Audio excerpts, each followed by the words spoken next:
I'm your host, Youman. And on this episode, we're going to flip the script a little bit, change things up with my guest, Frank Velasquez Jr. Frank's a former athletic trainer for the Texas Rangers, as well as a former strength and conditioning coach with the Pittsburgh Pirates. Franky V, baby, what's going on with you, man? What's up, Suge? How you doing? I'm doing well, man. Doing well. It's been a long time. It has.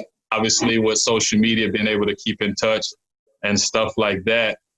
So I know what you're doing now, that you're not in the big leagues anymore working, but you're doing some stuff on a different level, still around the same deal with the strength and conditioning and sports performance and wellness. So definitely good things that you're doing now at the level that you're doing with the experience that you've had at the major league level as a trainer, as well as a strength and conditioning coach.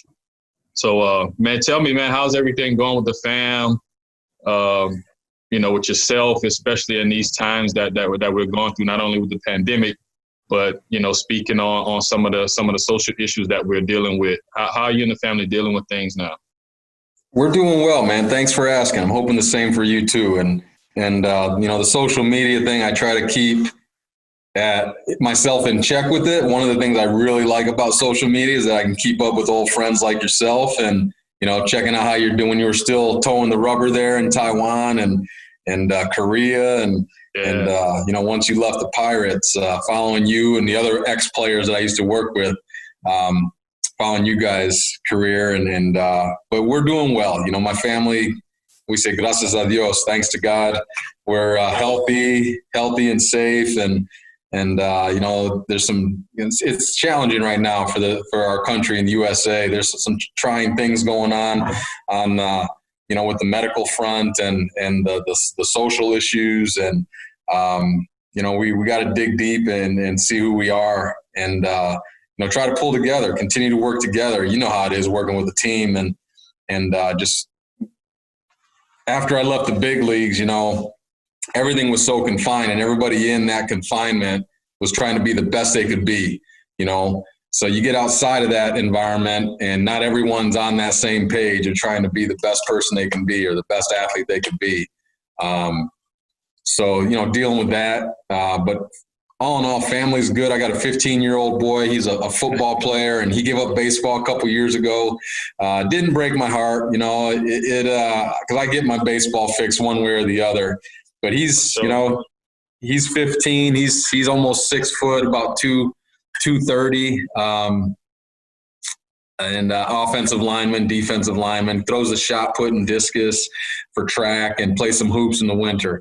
So he keeps us rolling that way, and he's a great student. I also have an 11-year-old boy that we adopted about 5 years ago.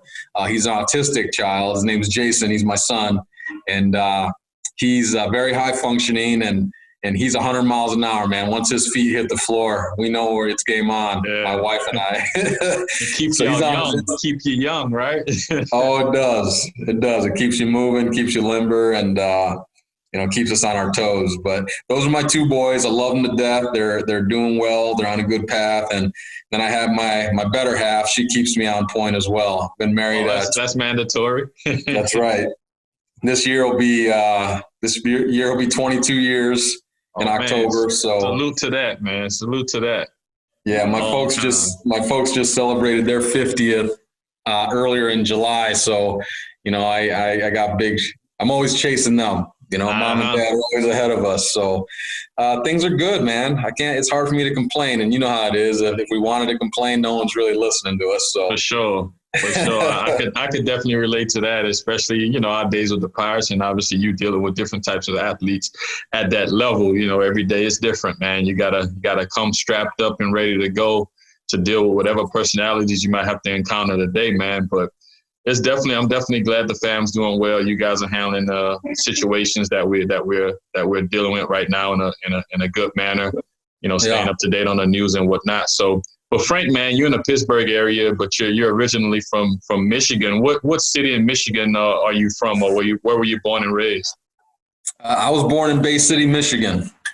If you look at the thumb, all right, you look at the mitten, right? You look at the mitten. Bay City's up here on the Saginaw Bay. Okay, this is the thumb of Michigan. We're right there on the crevice. It's Bay City, Saginaw, Midland. They call it Tri-City area. Okay. I'm a son of an auto worker and a social worker. My father worked for General Motors, like many people in Michigan, back in the 70s. So we moved, when I was in the 5th grade, we moved from Bay City down to Southwest Michigan, just south of Kalamazoo, Battle Creek area. Okay. And that's where I ended up graduating from high school. And went off to Ann Arbor, University of Michigan. Yeah, I was gonna mention that. It's tough for me to say those words, being that I went to LSU. I'm a Tiger, diehard Tiger. I was trying to hold back, but the fact that you brought it up, man, I got to let you have the floor and then talk about your Michigan roots as well as your University of Michigan roots, where you went to college at. That's right. I had great 4 years of my life, and LSU had one of our Michigan guys. Les Miles was a Michigan alum. He was an offensive lineman at Michigan for Bo Schembechler, and when I was there, he was the offensive line coach. So I was always assigned as a student athletic trainer. I was assigned to Les in the offensive line. So I was always hanging out with the big boys. That's why I love that my son's an offensive lineman. But I love my time in Ann Arbor, man. I wear, like, you go to a big school like LSU, Alabama, Ohio State, UCLA, what have you. You wear that badge of honor on your sleeve, man. And I try to uphold everything it is to be a Michigan man. And, great education, great experiences with my athletic training. Once they told me I couldn't play baseball anymore, I went into athletic medicine. So I went to a couple Rose Bowls. I went down to Tigerland with the volleyball team, and we went down to play LSU, and I saw Big Shaq down there at the time. And so I got to travel. I never was on a plane until I went to the University of Michigan. Same here. When I went to LSU, I'd never been on a plane. I'd never been on a plane, man. And we hopped this little plane down to West Lafayette, Indiana to play Purdue football. And so, Michigan provided a lot of experiences for me while I was in college. And then the degree has opened a lot of doors for me, man. My dad and mom put me through school. I'm the oldest of 4. And, I try to uphold everything that they want me to be and what I learned to be from, what my experiences there at U of M. For sure, man. It's great, especially to be able to go to a university of that magnitude, the size, the student body. You're forced to kind of become diverse and learn different things. If not, you just kind of fall by the wayside in a sense, unless you march to the beat of your own drum. But there's very few of us that do that in this world today. So those roots, and you said you played sports, especially through high school, you played all 3. Was it tough to give that up? I mean, you knew you wanted to go to Michigan and the caliber of players that goes through that university. Was it tough for you to give up that sports, as far as a player goes, once you were finished with high school and went on to college? Sure, that's a great question, man. And I don't think anyone's ever asked me that question because they don't see me as an athlete. They see me as an athletic trainer or strength coach. Yeah. But it was, I had opportunities to play baseball at smaller schools in Michigan, and I was an average ball player. I ended up, and growing up, I was a shortstop and pitcher, like most good players are at that level. But the higher I went, I kind of moved to the other side of the infield, and even on the bench, I wasn't that caliber. But I loved the game. I knew I loved the game, and when I had a chance to go into athletic medicine, and they told me I couldn't play anymore, that was, in my mind, that was my avenue to the big leagues. I was going to get there one way or the other. But to answer your question, yeah, it was challenging. I never wanted to work baseball as an athletic trainer in college because I always felt like I could still play it. Yeah. But I worked all the other sports that I knew nothing about. And football I worked because I knew I wasn't playing at that level. Worked men's gymnastics, swimming and diving. I met my wife in college, man. So she was an All-American diver at Michigan. She's the best athlete of the family. You know? There you go. Hey, if you can't play, you might as well, marry somebody or date somebody that has that athletic bone at a high level. Oh, she was international, man. So working all those different sports and becoming educated in that, and that's what I wanted. That's what I loved, and it was a great experience at Michigan because we had all the sports. Yeah. And after my first year, I was given my own team to take care of as a student athletic trainer. So I learned on the fly, man. It's a great education. For sure. Yep. So man, definitely, it seemed like you dibbled and dabbled, especially at the college level. You have that opportunity because you're around all the sports, but you had a chance to learn about different things from different types of athletes, not only just baseball, football, basketball, gymnastics, swimming, golf. I don't know if you had a golf team at the time, but you got to learn everything. And when we talk about sports performance and wellness, you have to know the different body types, the different type of athlete as far as, long and lean, a little thicker, whatever it may be. So it made you that well-rounded, initially athletic trainer, then leading up to you being a strength and conditioning coach. So during your time at Michigan, man, were you there with the Fab Five? Were the Fab Five on campus at some point when you were at Michigan? Oh, I have some good stories, Suge. They're a little bit younger than me, so I think it was my junior year when they came on the scene. And I remember because I stayed in South Quad, and that's like a lot of the athletes stay in South Quad my freshman year. So I remember walking on campus. I was working football. We were there for the summer, and I see all this commotion there's a basketball court outside the South Quad. Yeah. And I see a bunch of people surrounding. I see people hanging out the window. And, the Fab Five's there, their freshman year. They're all on campus early, and they're taking on any five that want to play. Showing out. Oh, yeah. So, I was there. And as an athletic trainer, part of how we made money in the summer was we would work summer camps as an athletic trainer. Okay. So I worked Steve Fisher's basketball camps one summer, and, these dudes would come back. Juwan, Jalen, Jimmy King, Ray Jackson, and Chris Webber was out west with the Dream Team. Yeah. Him and Christian Leitner were some of the guys that were helping those guys for the Olympics. So Glenn Rice and some ex-NBA guys would come and run after the camp day was over. And so I just sit back and watch. And one day they were a guy short. So they said, "Hey, you want to run with us?" I looked around like this. I'm like, "Me?" Yeah. They said, "Yeah, we need an extra guy. You want to run with us?" I'm like, "Yeah, I'll run with you." So I'm just listening to all the trash talk that's being played on the court, man. And I took one shot, and it was a perimeter shot, and it got thrown 15 rows back up into the seats. And no one was near me when I took it. That's how quick. They said, "Nah, you don't get to shoot. You just need to run up and down the court." Just be that extra body on the court, huh? That's crazy, man. That's crazy for you to be at that university, at that school at the time with the Fab Five. Was Desmond Howard finishing up when you got there, or was he already gone? Desmond was there when I was there. So my sophomore year, we went to the Gator Bowl together. And then when I was a junior, I didn't work football. That's the year he won the Heisman. Okay. And he graduated. And then in my senior year, I worked football again. So I worked football my sophomore and senior years, but my junior year was his big year. Gotcha. So I worked with him 1 year. Yep. And you was around some legends. And like I said before, all of this stuff prepared you for that big league time that you got with the Rangers and then the Pirates. And now you're doing your own thing. Those memories playing ball with some of the Fab Five members, Glenn Rice, those guys, that's memories, man, you can share with your sons. You can share with whomever. You witness that live in the flesh. No social media, obviously, and cameras wasn't around like it is now. But the fact that you can cherish those moments and remember how things went down is huge, man. So look here, man, I know this is the League Talk podcast. We're going to jump into your experiences with the league, with Major League Baseball. And then now I'm sure you're messing with dealing with different athletes at different sports now. But what you're doing. But man, Frank, man, I got my bands, I got my sand bell, I got my bell slides.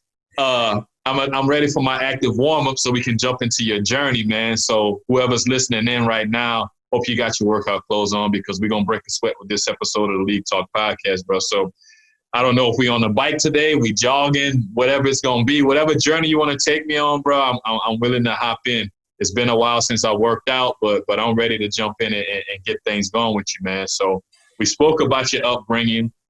You playing multiple sports as a kid through high school, then going off to college, the University of Michigan, and then diving into the sports performance field where you became an athletic trainer and then strength and conditioning, and now you're combining both things now that you're away from the Major League Baseball side of things. Let's talk about how you got that first job after college and you got into doing some of the things that you're doing now. Yeah, so I graduated in 1993, and I knew I wanted to work in pro baseball. I had the opportunity. Russ Miller was the head athletic trainer at Michigan when I was at Michigan for my first 2 years. And I don't know if you remember, Bo Schembechler was the football coach there, and he retired, and he ended up going to the Tigers as the president of the Detroit Tigers. So when Bo went to the Tigers, he took Russ, and he took one of the strength coaches from U of M to work with the Tigers. So okay.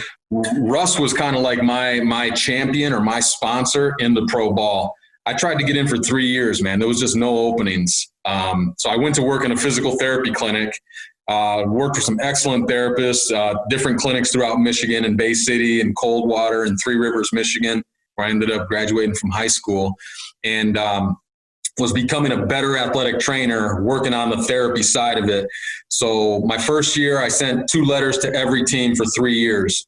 My first year, I got a couple callbacks. My second year, I got some interviews. And then my third year, I got offered 3 jobs. I got offered a job with the Rangers, with the Dodgers, and with the Montreal Expos, who don't even exist anymore. Yeah. And I leaned on Russ and some of my other confidants, and that worked in baseball. And they said, you want to start off with a team that's going to start you off at the highest level of minor league baseball. So that was the Rangers. That's how I got the job with the Rangers in '96. Okay. That's crazy. I mean, you did your due diligence. You were persistent. Sending those 2 letters to every team for 3 years. And on that third try, you had that charm, And when we talk baseball, 3 strikes, all of these things, we deal with a lot of numbers. So the fact that you stuck with it, man, and was able to get that opportunity with the Rangers, like you said, Montreal, you're in another country, plus that team's no longer. LA, the cost of living is probably a little bit expensive. The Rangers were a good fit in a sense because being in the state of Texas, most of their minor league facilities are in the state of Texas or Oklahoma back then. Yeah. Able to kind of not jump into that big city life per se and just kind of ease your way into things and get your feet wet. So you got on with the Rangers back in '96. You said you spent 7 seasons there. What level did you start out in, or did you go straight to the big leagues? I started out in the South Atlantic League, the Sally League. I was with the Charleston River Dogs. I was the last year of the old stadium. I don't know if you ever played in the Sally League, but their stadium was across the street from the Citadel, and it was probably 100 years old. And the training room was as big as my closet, but I didn't care because it was my training room and it leaked and it had mold, but I didn't care. You know how it is. Your first year in pro ball. I mean, they could have given me grass to eat and I would have eaten it, You was excited to get that opportunity. Right. So that's where I started. And then the next year I jumped up to high A. I'm like, wow, this is nice. 1 year, 1 level up. Yeah. So I was in Port Charlotte, Florida, in the Florida State League. And I spent the next 3 years in that same league. There was no movement, man. Double A was in check. Triple A was in check. There was just no movement. So I took a liking to the strength side of things while I was a trainer. And our major league strength coach resigned. Our minor league coordinator got promoted. And I had gotten on and got my CSCS certification, while I was with the Rangers. And they asked me if I was interested in taking on that minor league coordinator's position. And to me, man, it was a no-brainer because I was in A-ball. I was going on my 4th year at the Florida State League. I love the Florida State League, but it's hot. It's hot and muggy. And every day it's going to rain at 4 o'clock. We had to take buses everywhere. So the travel was good, but I was ready for a new challenge. And and I was in the right place at the right time. I equipped myself with the right credentials, and I was able to get that coordinator's position. So my last 3 years with the Rangers, I saw all the levels. I rove, what a roving instructor is. I rove from level to level. So from the big leagues down to rookie ball, and I made my home in Port Charlotte still, where they had spring training. So I could see the Gulf Coast, I could see the A-ball team, and spend a couple days at home and have an extended stay in my bed. Of course, that's always nice. Oh yeah. So I was a rover for 3 years, and then we were moving camp from Port Charlotte out to Surprise, Arizona. The Rangers were moving spring training. I had been their strength coordinator, and they were making changes. So they let go of their medical coordinator, and because I was a dual certified guy, they asked me if I wanted to be the strength coordinator and the medical coordinator. And for a 2-year deal, which was unheard of. I'd always work year to year in the minor leagues. So I agreed to it, with the only request from my end was if I ever got asked to interview for a major league job, that they grant me permission. Yeah. So I was 2 months into this role, and my head was spinning, Shug, because I added on, how busy the medical side is. Guys need MRIs, guys are hurt, guys are not just the strength side, but I took on the medical piece of it. I think God was looking down on me, man, and the Pirates called 2 months into this dual role position. Oh, wow. And, the Rangers held up to their end of the bargain that the Pirates were interested in a dual certified guy to be their major league strength coach. The Rangers allowed me to interview. I got the job. My dad was flying down on Monday so we could drive the U-Haul to Arizona, and I got the job on Friday. Before I said, Dad, we're not going to Arizona, so we're going to Pittsburgh. Change of plans. Change of plans, man. So it happened. When it happened quick. But that's kind of I spent 7 years in the bushes and riding some buses and doing some plane hopping as a rover. Got to go to Latin America to see some of that as a rover, the Dominican, Venezuela. So it was a great experience, man. I think it really prepared me for what I was going to do at the major league level. My time in Ann Arbor at the U of M, my 7 years in the minor leagues as a trainer and a strength coordinator to prepare me for Pittsburgh. Yeah, that sounds like the journey of a ball player when you really think about it through the minor leagues. And you said something earlier. You spent three almost 4 years in high A. Well, you know what they say in baseball, the two toughest things to do is get out of A-ball and stay in the big leagues. so it stands true for strength and conditioning coaches and athletic trainers, man. But speaking on your roving job, for those listening in who may not understand what that is, you're kind of the supervisor over the strength and conditioning program or the athletic training program. And you go to the different minor league facilities or minor league cities to make sure that guys are doing what they're supposed to do, not only the athletes, but if you have a strength and conditioning coach and a trainer or one in those certain cities, you get to discuss things with him, the plans of action for guys who may be banged up, guys who may need a little bit more running or a little bit more strength training going on. You go to the different cities or the different sites to sit down and hash out things and to make sure stuff is continuing to go according to plan. So you're able to spread your wings really wide at that point because you're not just stuck with the A-ball team, the AA team, or the big league team. Now you're seeing everybody and implementing things with everybody. So, man, 7 years in the minors, bouncing around. You got a call up, but got traded right after you got called up, right? You went to the Pirates. So talk about going in, and you got so many certifications, different things, what makes you really attractive to an organization, or even if you decide to venture out, which you did after the Pirates, to do your own thing. You got a lot of paperwork behind your name that gives you the opportunity to take on those challenges. But talk about those first couple of years in Pittsburgh. I think they just opened PNC around that time too. So you move into a new stadium. I think a couple years before I got there. Yep. 01, they opened PNC. 03. So I had a couple years they broke it in, but it was still, gosh, I mean, it could still smell brand new. Yeah. Stadium. Yeah. So I remember, I was a strength coach. I was 30 years old, and, I had some guys in the big leagues that were older than I was. I'd never had a strength coach in the minor leagues. And I knew that I was going to have to earn my respect. I couldn't come in and just start blowing whistles and pointing fingers. And I had to really learn about how it runs at that level because, we run things at the minor league level, and all of a sudden you get to the big leagues and it's a whole different ballgame. Different. Yeah, it's different. It's a whole different ballgame. Same game on the field, extra deck, but everything else around it's different.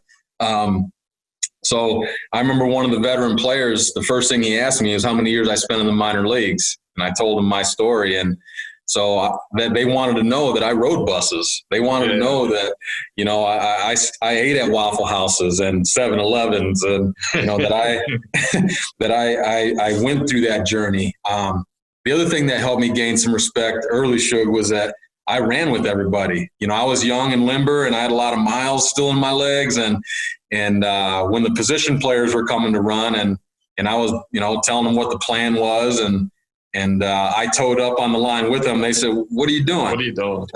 I said, "I'm going to run with you." They're like, "All right, let's go."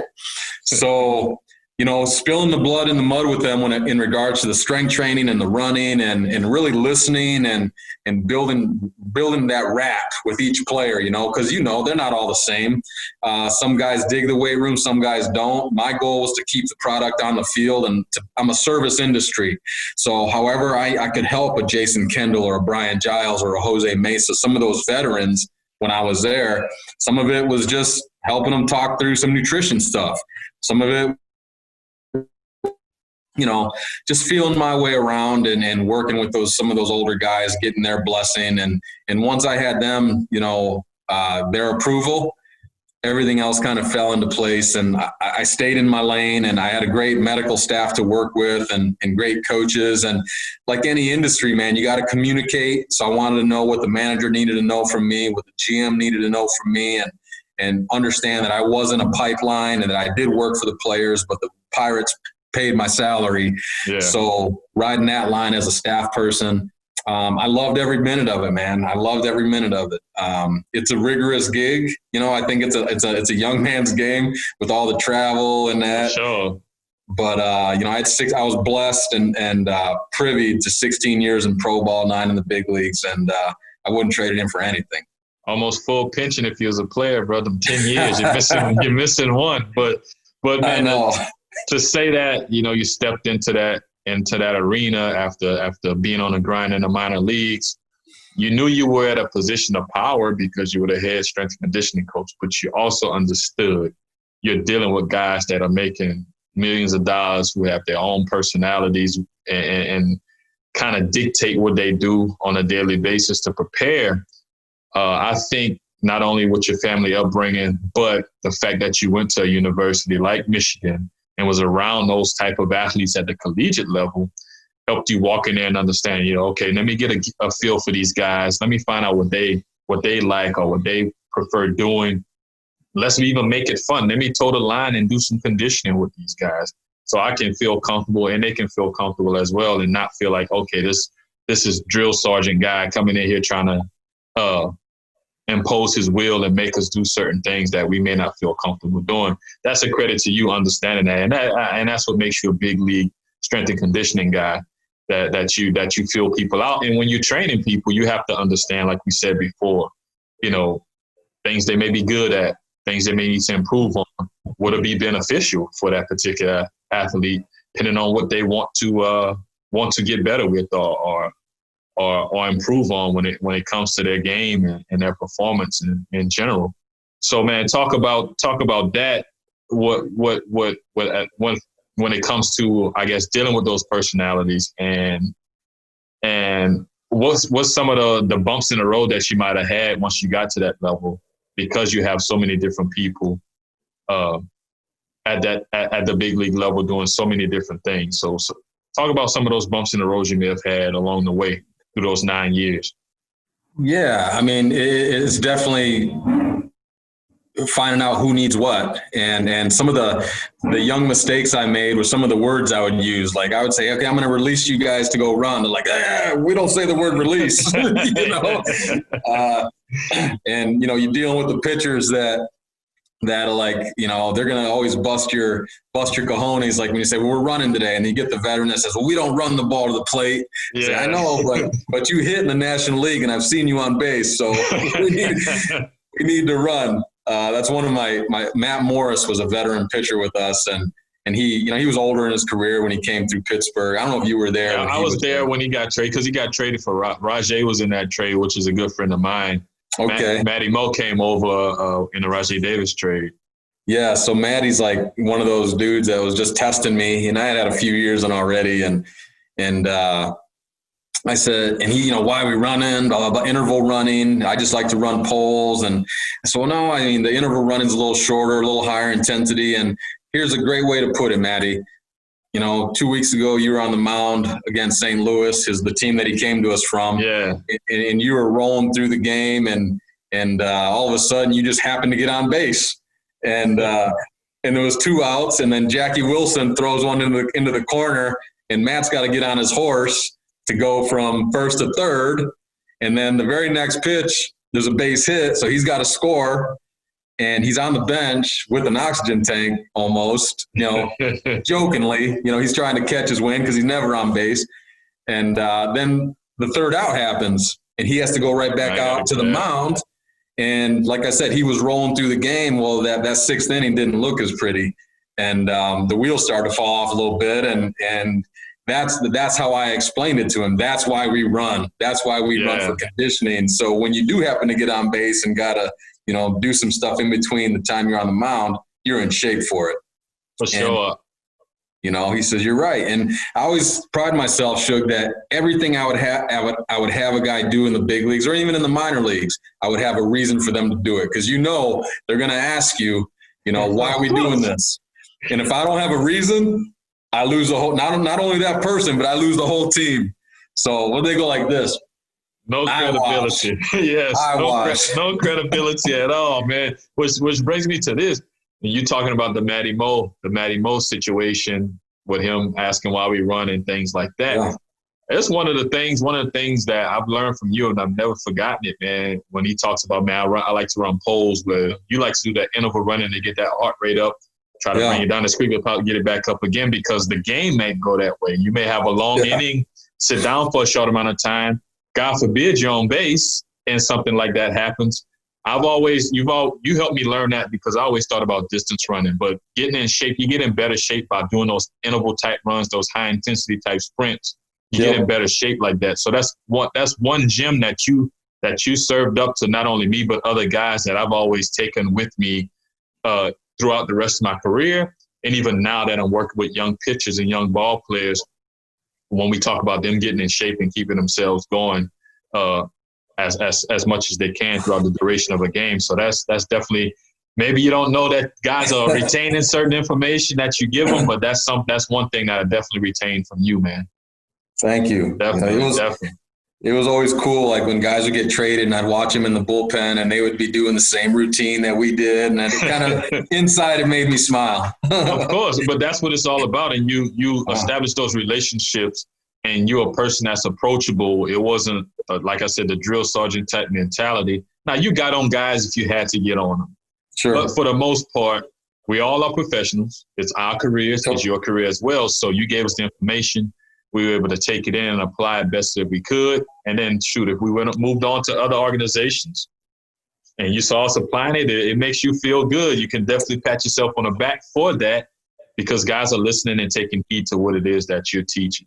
So I definitely, man, got to salute you on that and commend you on that.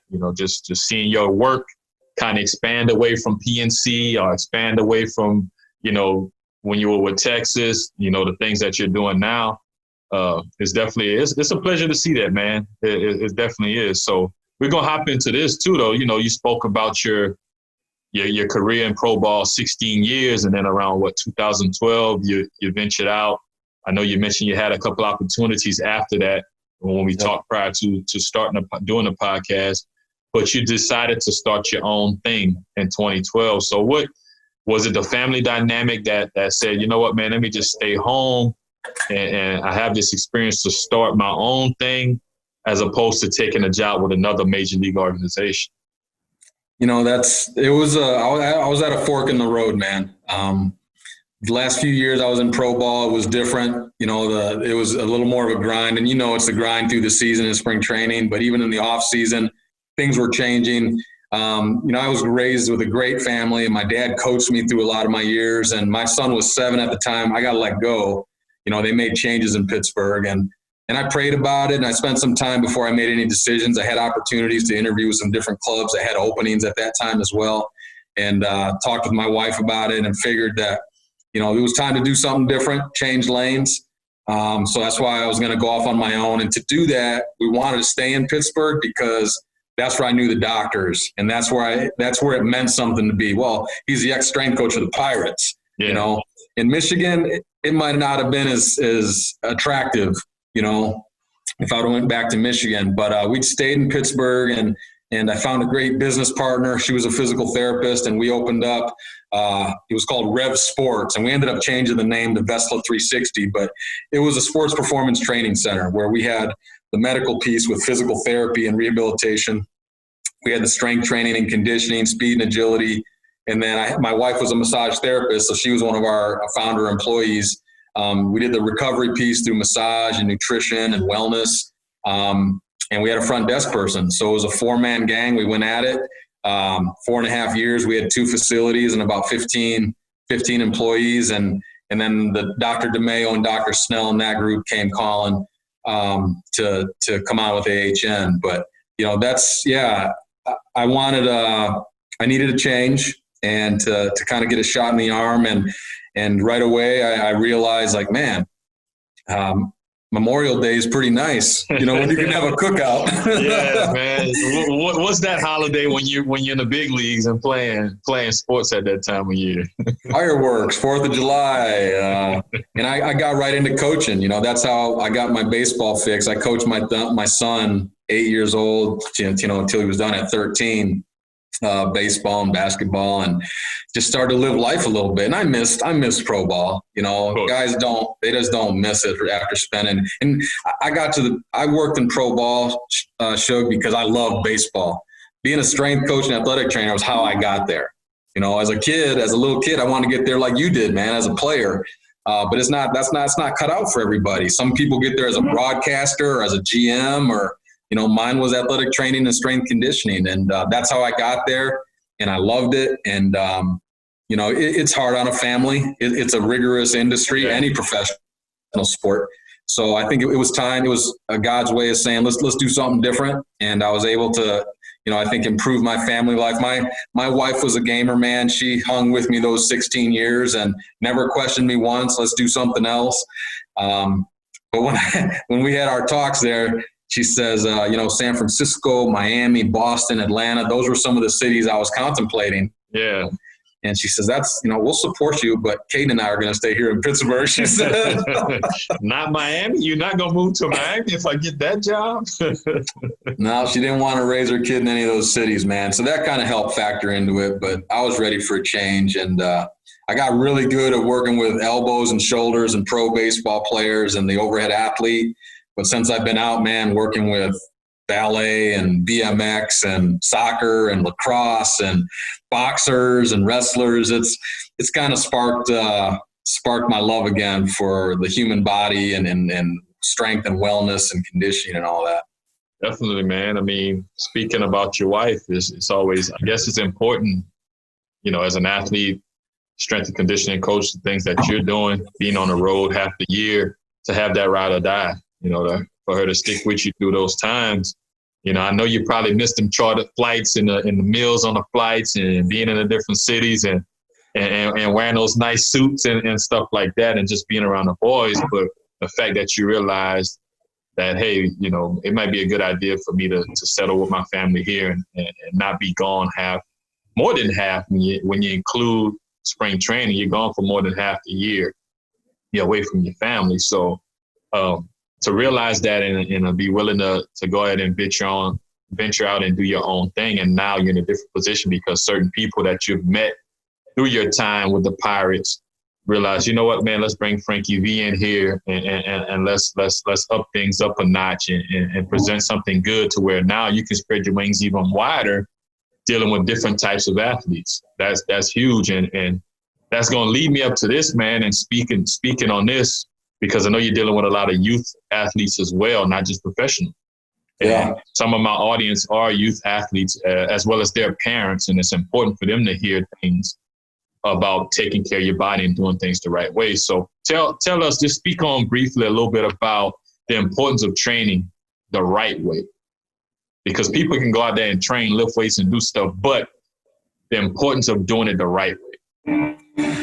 Thank you for asking that question. Part of my reason for staying out as well is I had a passion for, I didn't like seeing young athletes get hurt from overuse type of injuries.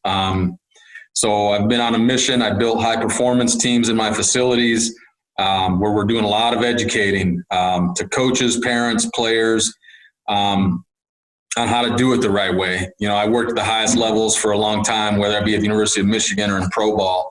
And one thing about strength coaches and PTs and trainers, and you made the point, Shug, is I can build muscle on any body. I can build muscle on any dysfunctional body and they'll still get stronger. But I'm almost setting them up for a bigger injury somewhere down the road. So, we're always big on doing corrective exercises, doing evaluation. Okay, I got to learn what I'm dealing with. So I need to evaluate you from head to toe. Where do you have lack of range of motion? Where do you have too much range of motion? Where are you real weak and where are you strong enough? And what type of athlete are you? What do you play? How old are you? We take all that into account and we build up a custom program for that athlete or for that adult. So, and it's not always in the weight room. It's how you take care of yourself outside the weight room. The whole wellness piece, how I eat, drink, and sleep. I have to do those things. I don't have to lift weights. I don't have to go to the cages, but I have to do these three things. So we try to teach them how to do it better. We always talk about, champions in any field. They don't do things because they like to do them. They do them because they know it's the right thing to do. My champion athletes don't eat because they're hungry. They eat because they need to get more protein in and they need carbohydrates. They don't drink because they're thirsty. They drink because they know they need electrolytes and they have to stay hydrated because it protects their brain and their body functions better. And the same with sleep, So it's eventually they get it, but we try to instill that at young ages because it makes a difference on how your body functions and how you perform. You really don't think about it. As a youngster, you can roll out of bed and go do your thing, right? But the earlier you learn some of these foundation blocks, the longer you'll be able to play for. And maybe you top out at a higher level. You know as well as I do that talent plays. We all have a genetic ceiling. As much as I wanted to be a big leaguer and, if I was going to be a pitcher, I was barely breaking a pane of glass, Shug, when I was a senior. I was throwing low 80s, maybe, and no matter what kind of training I did, I wasn't going to throw mid-90s. It just wasn't in the works, So we try to get people to their genetic ceiling. I want to maximize what you have inside of you. And through wellness, through how you train, how you rest, educate, we're in this more is better kind of thing. They got to do 9 days worth of activity in 7 days and rest isn't part of it, man. And I tell you one thing, Shug, that we've really seen over the past 4 or 5 months is because the world was shut down for those 3 months, kids grew. Their bodies had a chance to breathe, man. They had a chance to breathe and recover, and they weren't going from practice to practice, different sport to different sport, and tax, stress on the skeleton. They had a chance to slow down. They couldn't go anywhere. No one was playing nothing. And we've had clients that grew 3 or 4 inches, man, in the past 6 months. And that just, I think it feeds into my philosophy, our philosophy that, quality over quantity.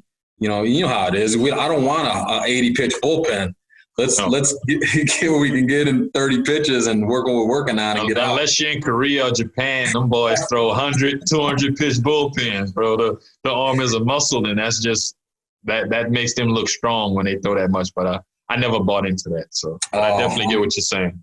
Yeah, we keeping a close eye on volume, man. Whether it be in the weight room or on the field or on the courts, too much of any one thing can lead you down, a path of injury. So a lot of education. Yeah, that's huge, man. And you made a great point. Sleep is not the only rest.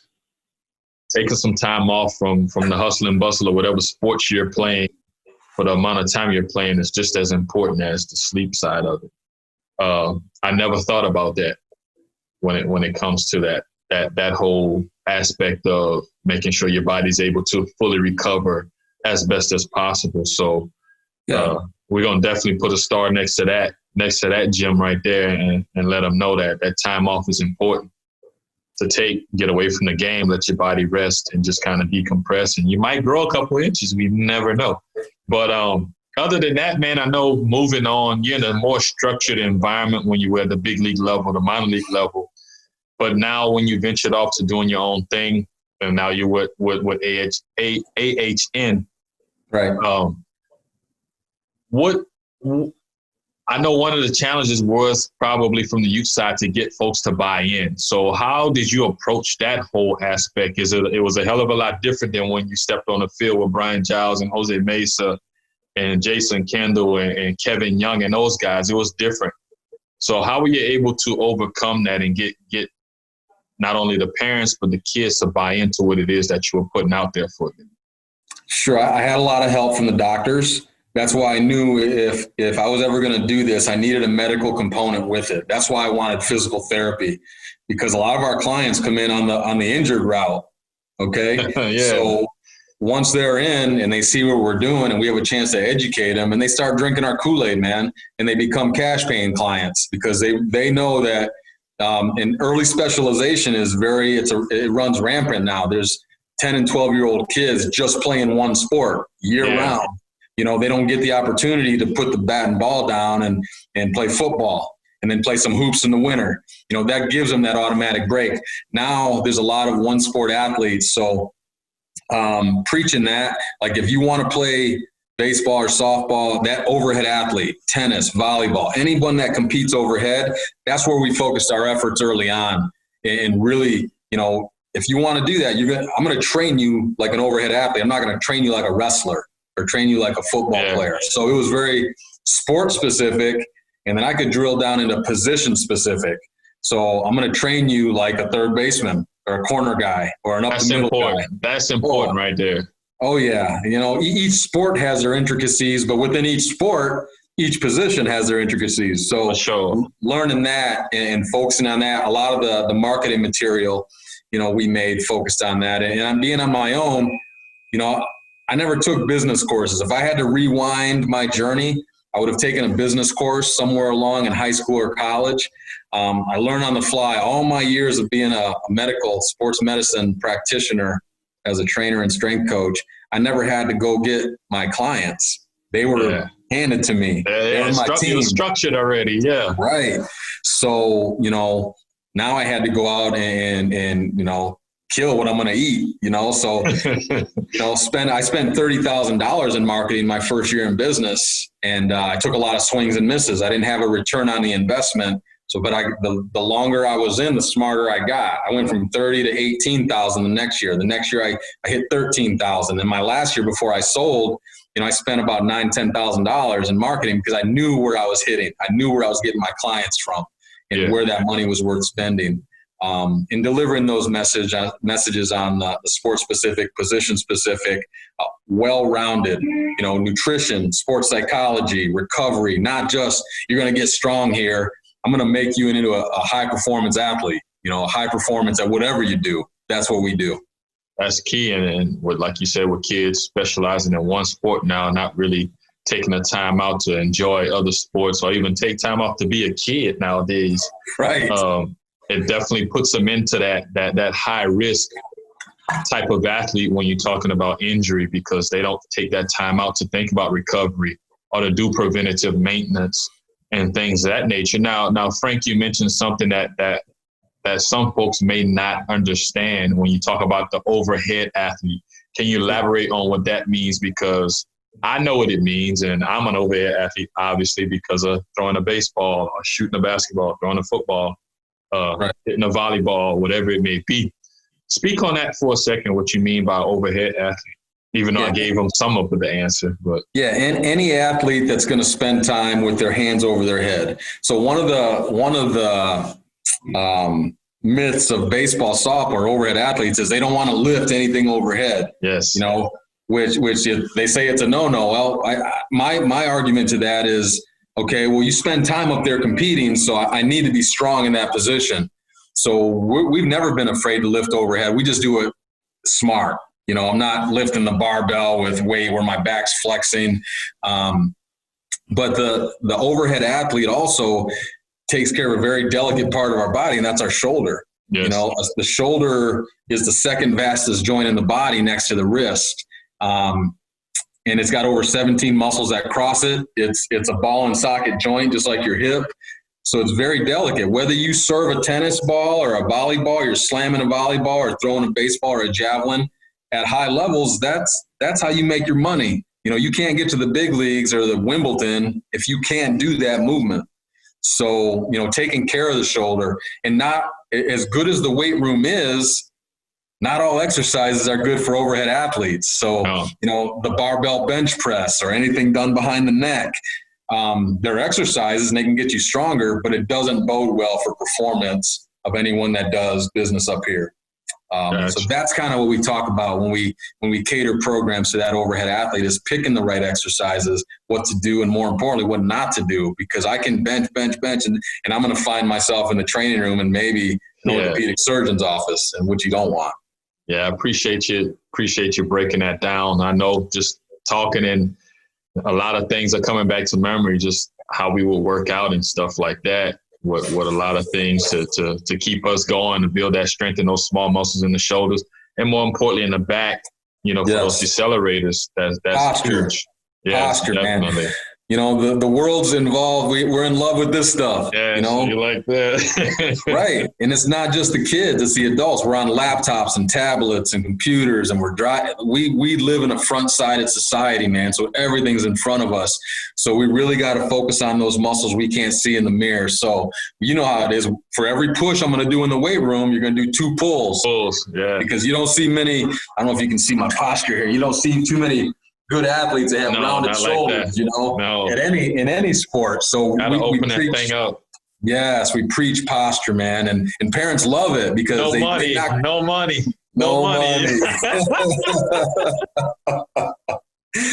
Yeah, man. So that's every day we do it. Every day. It's like playing catch, man. We do it every day because it's part of what we do, and you know, I love it, man. For sure, man. That's definitely some good information, not only for myself, who, you know, I know a little bit, but I'm venturing out to perhaps doing my own thing on the youth side with athletes, you know, when it comes to baseball training. But for our listeners, you know, bust that notepad out, start taking notes, because this is some valuable information, especially if you're going into a program or thinking about hiring a strength and conditioning guy.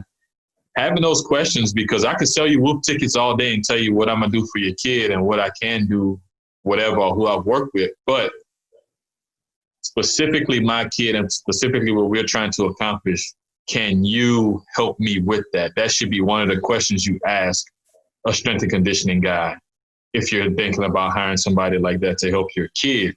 And if you're not educated or don't know, or get caught up in the hype of who he's worked with or who she's worked with, or what she's done in the past, you can get blinded by that. And now I sign up and we're doing these workouts. Yeah, I'm getting bigger, stronger, but like you said, I'm not working the right muscles, or we're not doing much of mobility stuff, which is huge when you talk about being able to move. So with that being said, man, I want you to talk a little bit about the mobility side of things, which is important. I don't care how big or how strong you are. If you can't move, then it's a waste of time to work out. So speak on the mobility piece, and then in your opinion, what age should kids start to lift weights?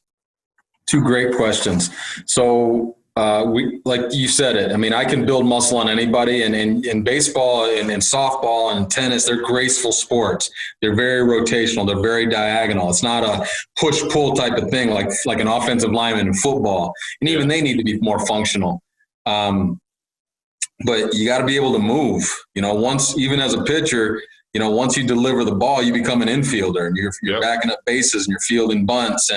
And sometimes we see a problem in the shoulder, Shug, and really the problem is down in the hip because they don't have the flexibility in the hip. So the mobility of your hips and posture and that core strength, everything between your ribs and your thighs, that's really our foundation. But you have to be able to move, whether it be a walking lunge or a side step. You don't want to become stiff. It's going to happen eventually. That's kind of the bell curve as you're young and mobile and agile. And then all of a sudden you get older and you start to get less active and you start to become more stiff. But I tell the story all the time. Jack Wilson was an all-star shortstop for many years, and he can't touch his toes. So it's not an automatic, like if I'm loose as Gumby, I'm going to be great. Sometimes if I stress to Jack to push him to get more flexible, it might not have made him as good. Of course. You got to play with what the tools you have. So my goal is to keep Jack in that safe range of his range of motion to keep him on the field. Yeah, that's huge what you just said. I don't mean to cut you off, but I'll let you continue. You stood up and you talked about those shoulders rolling forward. Another guy who spent about 10 years in the big leagues, Paul Mahalan, he had that problem, right? You remember his shoulders used to roll forward a lot. Yeah. He was always in the training room on a half foam roller with you to try to open that up. So, two guys that played at the highest level for a long time had issues that were mobility and flexibility. But continue with the piece, man, about that, and then the age kids should start lifting weights. Yeah, so making sure that you have mobility built into your programs, it's important, not just lifting and running and all that stuff. You got to make sure you're doing some movement drills. The age, I think middle school is a good time to be introduced to the weight room. So we pride ourselves in age-appropriate exercises. Whether I'm working with a 12-year-old or an 80-year-old, I want to pick the right exercises that are going to help, number one, reduce the risk for injury, and number two, enhance their performance, whatever they're doing. So we find that middle school is a good age to start introducing them, because in high school, they're going to be thrown into it, and not everyone's going to come in and get under the squat bar right away. We have a whole progression of how we take you from a young novice to a seasoned professional in the weight room. Because as good as that room is, it can put you in the training room just as fast if you're doing the wrong stuff. Oh, yeah. So you made that point, is if I'm going to find a strength coach for my young son or daughter, I want to make sure I'm interviewing them. You interview them just as much as they're interviewing you. I want to make sure that they know how to train a ballet dancer. They know how to train a baseball player. And it's just not one size fits all kind of mentality. So that middle school age, we work with some BMX riders here in the area. One of our guys is on Team USA, and he has a following like you wouldn't believe, man. And we did some camps with them, some clinics, and they brought in some 3- and 4-year-olds, man, and the parents wanted to get them into our facility to train. I'm like, no, not yet. As much as I want to take your business, man, I said, just keep them out of the playgrounds right now and keep moving and playing. And that's a little young for me. Once in a while, we'll take a little more mature grade school kid, but middle school is kind of our sweet spot of the young athlete getting into our facility. Gotcha, man. That's huge. At least you were honest, man. You didn't take that money for that 3 or 4-year-old kid. Some people do that. That's just the nature of the beast, and the fact that you realize that and able to let parents know, hey, let's just take a little extra time. Let them be kids. We don't want them to dive into something like this, and then by the time they're 15, 16 years old, they're burnt out and don't want to even touch a basketball or jump on a bike or skateboard or whatever it may be that they're doing at that age. So that's definitely huge, man. I know from 2012 until now, you dove into that with your own deal and then teaming up with the doctors. But in the middle of all of that, man, you found yourself back in baseball, 2017, or maybe it was 2016 when you got the call for the WBC, being a part of that whole deal with Team USA and the WBC. Speak on how that came up. You're in the middle of your own thing. You're an entrepreneur now. You're doing your own business, having some success. Then that opportunity came around. Yeah, man. So when I was still with the Pirates, Jim Leland was a former manager of the Pirates, still lived in the area. His son, Patrick Leland, had just graduated from high school from, I think, Bishop Canevin, one of the private schools here, and was drafted by the Tigers to play pro ball. And Jim knew that his son needed some help in the weight room. He didn't didn't have a lot of education in the weight room as a high school student, as a high school athlete. So he came into PNC and brought Patrick in, and we started training Patrick. I forget what year it was, but that's where my relationship started with Jim. So fast forward to 2016, Jim got the call to be the manager for Team USA for the 2017 World Baseball Classic. And we had built a relationship through Patrick, and we had done some clinics together. And he said, hey, I don't know if you ever heard him talk. Hey, you heard I'm the manager for Team USA. I'm like, yeah, congratulations. I need a strength coach. You want it? I was like, yeah. Of course. So, yeah, man, it was a blessing. It was really a shot in the arm for me. And like I told you, I miss the game and the people and being that close to the sport at that level, man. And it was my 5th year out. So it was a good time to give me a little venture back into that level. And so we had a run, man. I went, and AHN was all for it. It was good marketing for them. We have a relationship with the U.S. Olympic Committee where I'm at now. So it all fell into place. And I had a couple good teams in place. So they were able to carry on business without me. I couldn't have done it without my sports performance teams. But yeah, I had Kutch on the team and Jay Hay, Josh Harrison. So those guys, and then they were all stars, Yelich and Goldschmidt and Archer, and they were just a bunch of. It was awesome, man. And I unfortunately wasn't blessed to get to the playoffs when I was in with the Pirates at the major league level. So this was kind of it was a nice piece because we ran all the way to the end. We won, and we popped the champagne and it was kind of my closure a little bit to pro ball, a little taste of that winning. And I can't say it's going to ever replace going to a World Series and going to a grind with a team and that family through spring training, through 162, and, going through the postseason and then popping the champagne. Yeah. But this was cool, man. It was a great experience. It was different, Shook, because it was a tournament. It wasn't a season. And it was, during spring training. So, Jim Leland said, hey, our goal is to win this thing. So we have to get tight really quick. And he brought that group of 27, 30 players in and staff. And we all became a family real quick, man. And that was his goal. He knew if he could do that, the talent would play out. And that's exactly how it worked out, man. Yeah, that's huge, especially an experienced manager such as Jimmy Leland, to be a part of that and pop the champagne, have that gold medal. You said it's not a World Series, but it's a damn good, healthy consolation prize to win something like that, because you're competing against the world, not just in the States, obviously playing against the different teams at the major league level, but you're competing against the world. So you're showcasing in front of everybody. And obviously that helped with your brand at AHN, as well as helping with the brand of baseball when we talk about the global game. And you had Kutch and you had Josh Harrison on the team, so that gave you a little bit of a comfort to go in there, and it wasn't total strangers. And I'm sure you got to know a few of the other guys. If they came into Pittsburgh, they needed to use the weight room, or you guys were on the road and you might have had to use their weight room, so you got to know some of those players based on that. But who was your Matty Mo? Who was your Matty Mo on that team? The guy who was like, man, why are we running? Why are we lifting? Why are we doing this? Who was that guy?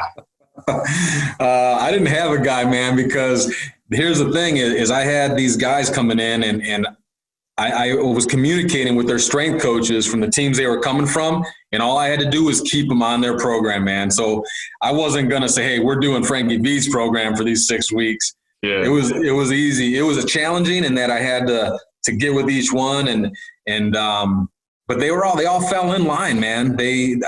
I was there again. I'm a service guy. So what are we running today? What do we got, Chris? What do we got? Some of our Pat Neshek was one of our relievers and Gregerson. And so I just kind of went up to them, introduced myself. This is who I am. And having Kutch around and Jay Hay around helped that because they saw how we, we engaged, just having our background. And so I was taken in right away.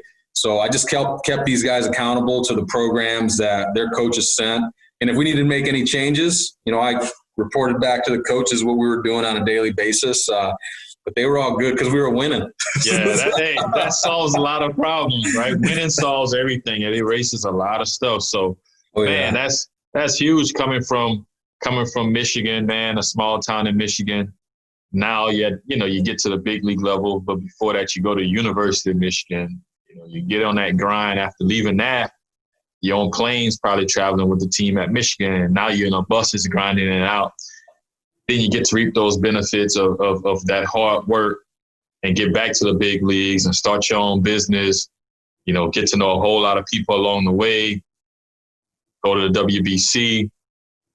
Speaking of Michigan, too, you mentioned Kalamazoo earlier. I have a kid that I mentor now that's playing in a collegiate summer league out there. He's playing for the Kalamazoo team. So nice. I know you're going to be going back to Michigan real soon. Not sure if you venture out and check out some of those, but man, moving on from that, hopefully you got a few more minutes before we wrap this thing up. But I'm going to ask you this question, man, and I know it might be a slew of things and it might be different things from each level along the way. But tell me, man, what satisfied you the most with what you've done as well as what you're doing now? What satisfies you the most, man, with what you've done and what you're doing now? What feeds my soul? Yes. Making a difference, man. Making a difference. Whether that be, about 70% of my week now is managing staffs, my high performance team, and making sure we're all on the same page and communicating and doing what's best for the client. The customer's first, but I got to take care of that team, because if I don't take care of that team, the customer doesn't get what they need.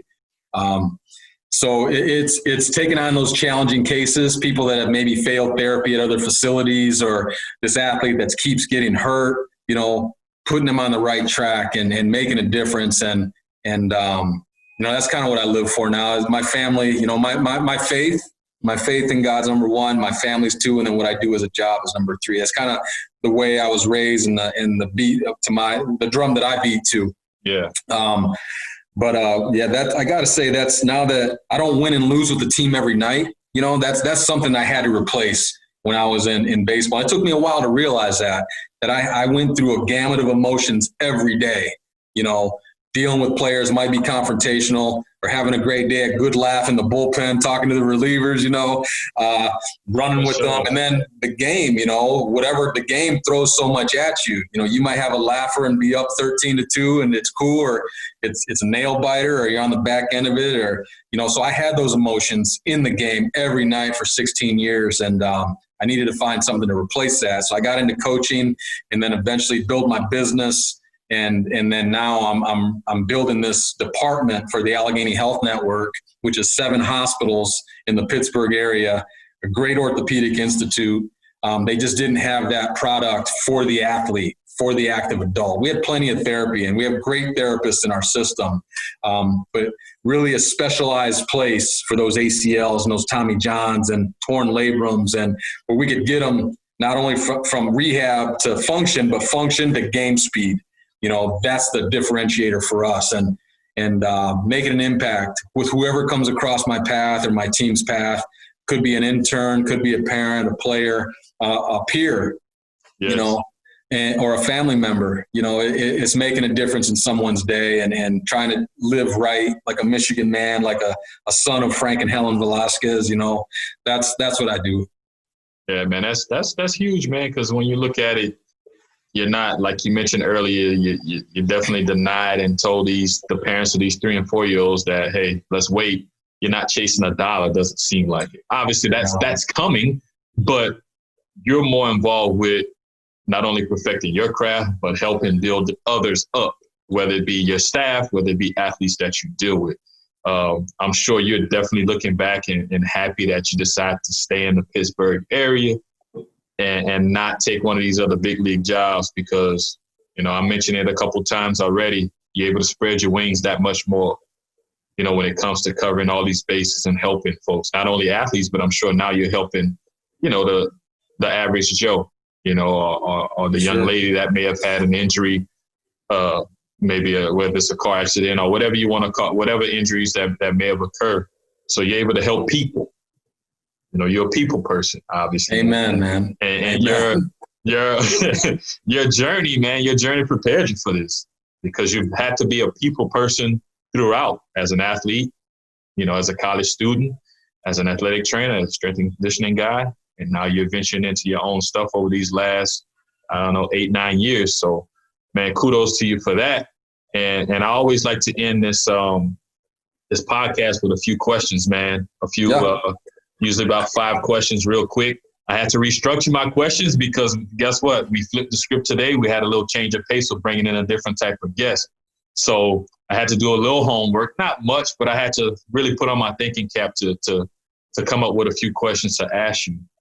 So we're gonna start with that, man. And at any time, bro, if you need something, if you want to ask me something, feel free. But before we shut things down, I'm gonna ask you these 5.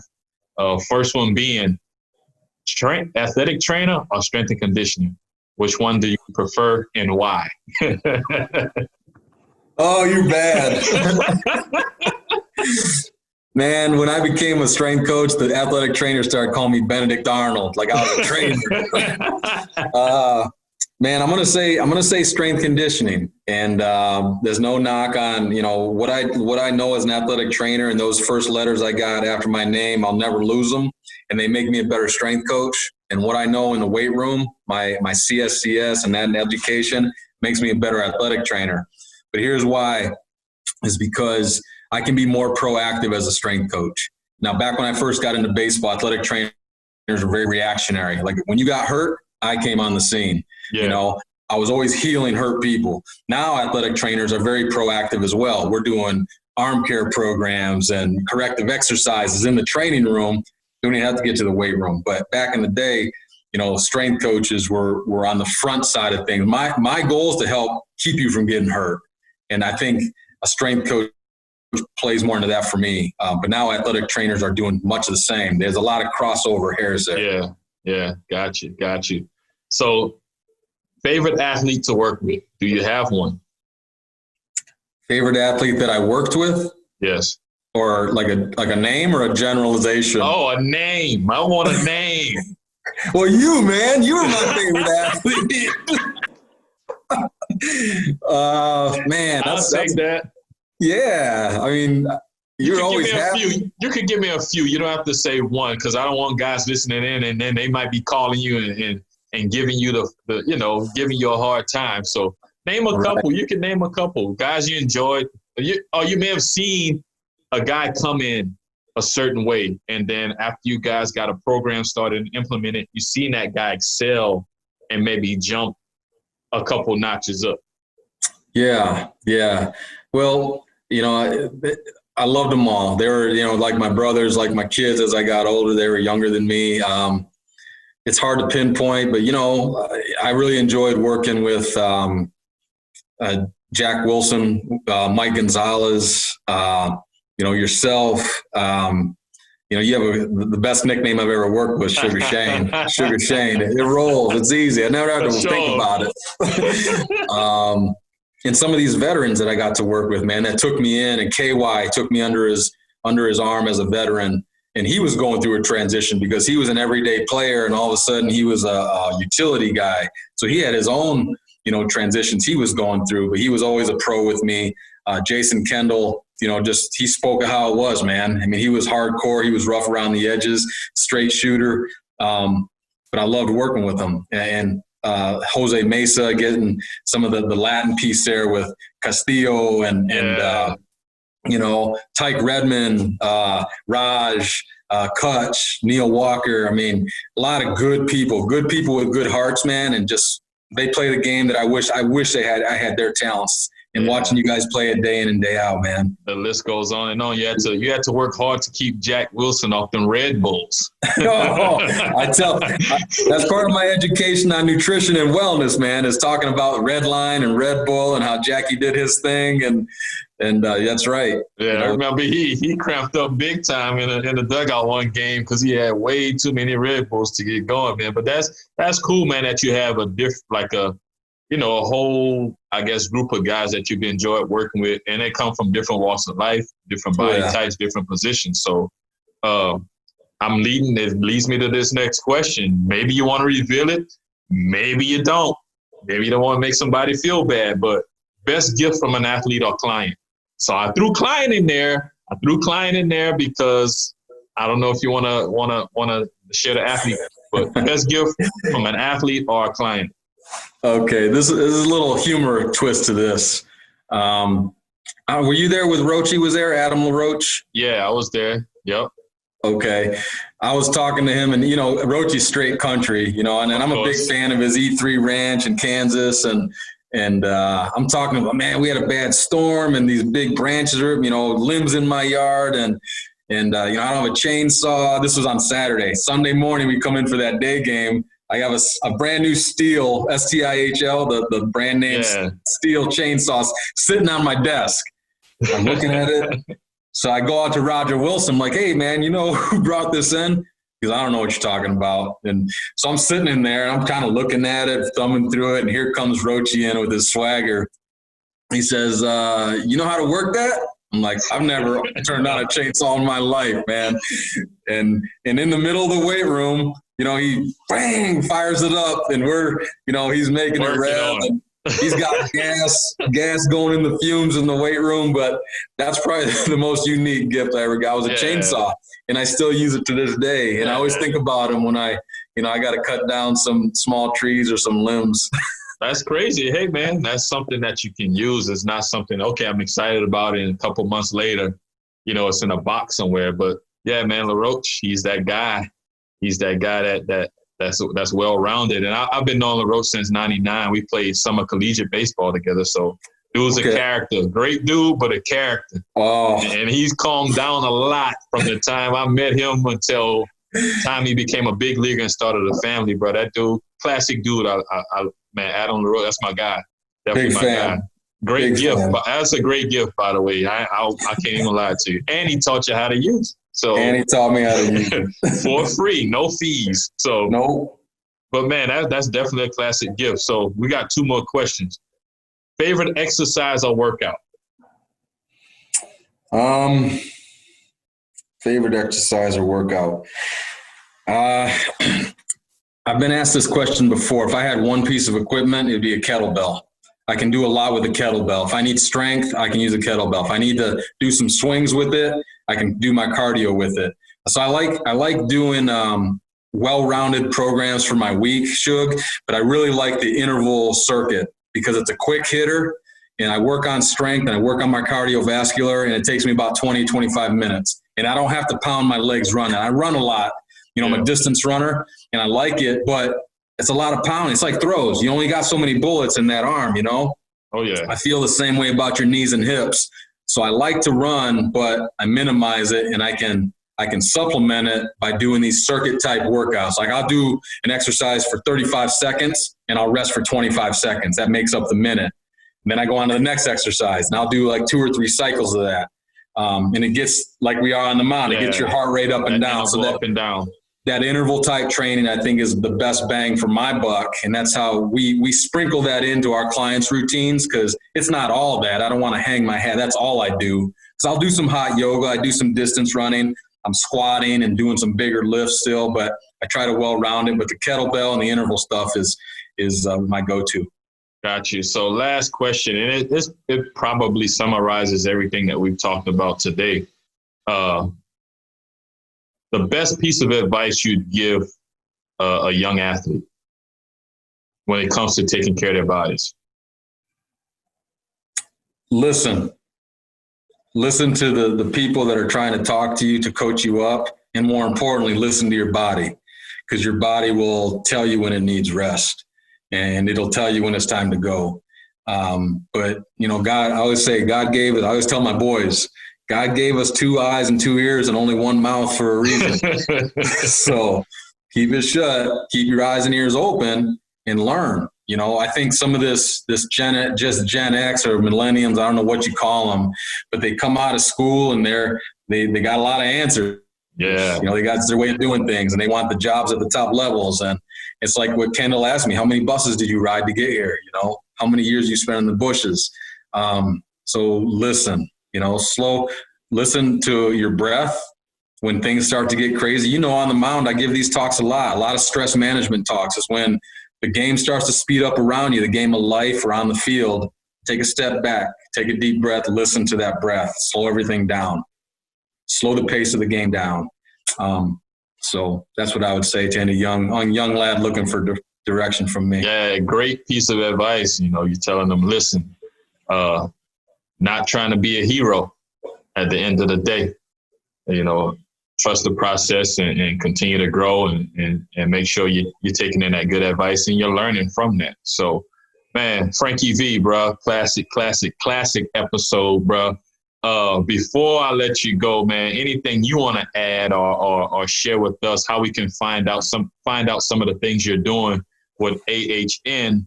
I know you've done a webinar with Perform Better recently, so I know you're doing a lot of those things to where folks in my area in Texas and around the world can probably find some information about you and the things you're doing and that you will be doing in the future. So if you want to share some of that information with us, and folks can maybe follow you and see some of the things that you're putting out there.